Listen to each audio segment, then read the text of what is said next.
এখানেই আমাকে দেখতে পাবে, তারা আমাকে মারবে। এইটা গেল একটা ধাপ। কতিপয় জামাত শিবিরের নেতাকর্মী আমাদের বাড়ি একেবারেই সাথিয়া বাজারের পাশে, তো কাঁচা বাজারের পাশে বেসিক্যালি। তো সেই বাজারের পাশে আমাদের একটা দোকান আছে, আমার বাবা ওই দোকানের পরিচালক, আমার বড় ভাই এবং আমার বাবা ওই দোকানটা পরিচালনা করেন।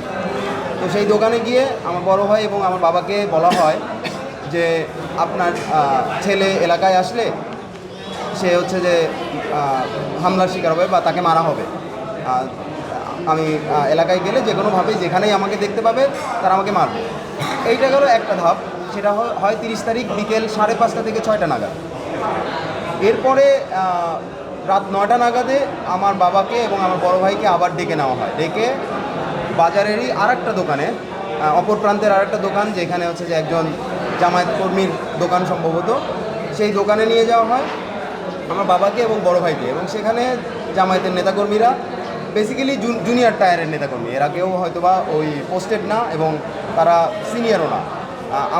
এদেরকে সবাইকে আমি চিনি। তারা আমার হাই স্কুলের বড় ভাই ছিল, অনেকে আমার 5 বছর 6 বছরের বড় ভাই বা 2-3 বছরের বড় ভাই, এরকম লোকজন।